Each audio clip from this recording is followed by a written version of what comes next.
don't skip on my details. Aloha, aloha, everyone. Welcome back for another episode of What Really Grinds My Gears. In today's episode, don't skimp on my details. I'm going to review a few different cars and compare the lack of detail to the detailing we as consumers of the product deserve.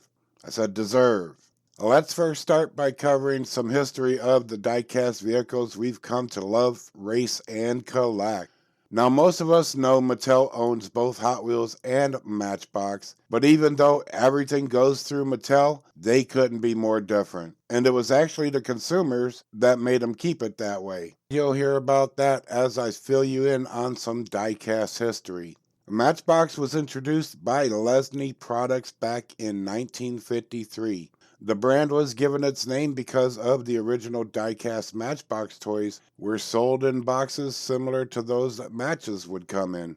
Now, Hot Wheels was introduced by Elliott Handler and his company Mattel on May 18, 1968. That's 15 years after Matchbox. And the way that happened was Handler discovered his son Kenneth playing with a Matchbox car and decided to create a line to compete with Matchbox, naming it Hot Wheels. Hot Wheels were originally conceived to be more like hot rod cars, i.e. customized, modified, or even characterized or fantasy cars, compared to Matchbox, which were generally small-scale models of production cars, some farm equipment, carriages, and stuff like that, but mainly models of production cars. Now, although Hot Wheels were intended to originally be a children's toy, they did become very popular with adult collectors and the big kids at heart that still want to race and have fun. To keep up with Matchbox sales and expand their own line, Hot Wheels eventually began to acquire licenses to many of the automobile manufacturers to make scale models of their cars. The license allowed the use of original designs, blueprints, and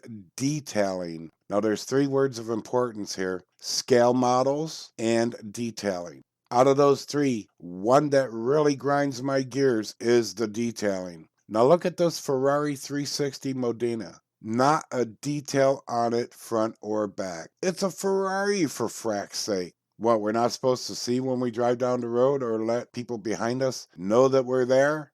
The Bugatti Chiron, a gorgeous, beautiful car with gold highlights. But where are my headlights and taillights? The 96 Nissan 180 SX Type X. It's a bloody anniversary car and not one detail other than these Hot Wheels graphics on the sides.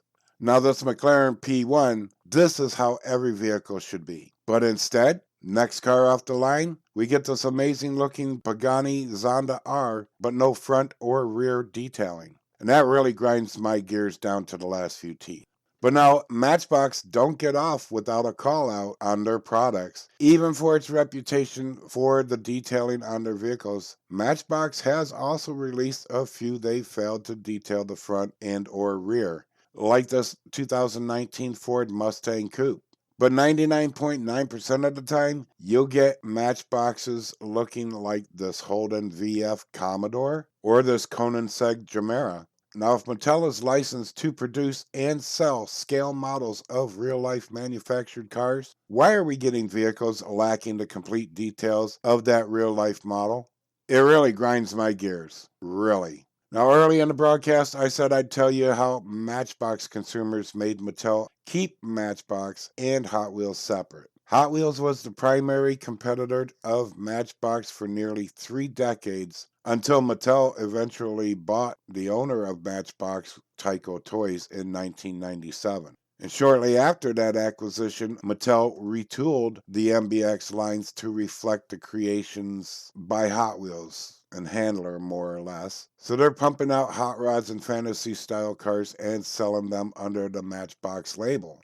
Well, the shop owners that purchased and sold MBXs and the collectors alike just flat out refused to buy any of these new line Matchboxes. The MBX sales dropped out of the bottom for Mattel, and they were forced to return to the previous tooling and the ways Matchbox vehicles were meant to be. They demanded scale manufacturers' models complete with detailing, and they got it, for the most part. Now, this is a few decades ago, and today's CEOs and corporations care less about consumer thoughts and needs today than they once did. But they care about sales margins and the bottom line. And that, you have to know, really grinds my gears.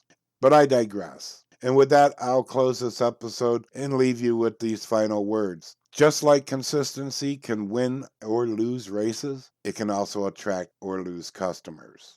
Talking to you, Mattel. Now, as the sun sets over the OMR, I want to thank you all for tuning in to Griffin's Whole Diecast Motorsports and this episode of What Grinds My Gears. I do hope you enjoyed the broadcast. Give that thumbs up a click if you did. Leave a comment. And please share the GDM channel with others. It is all very much appreciated. Until the next race, aloha from the island. Have a good day, good night. May the spirit of aloha fill your days. Share a smile with someone, and always keep your roof to the sun. Mahalo.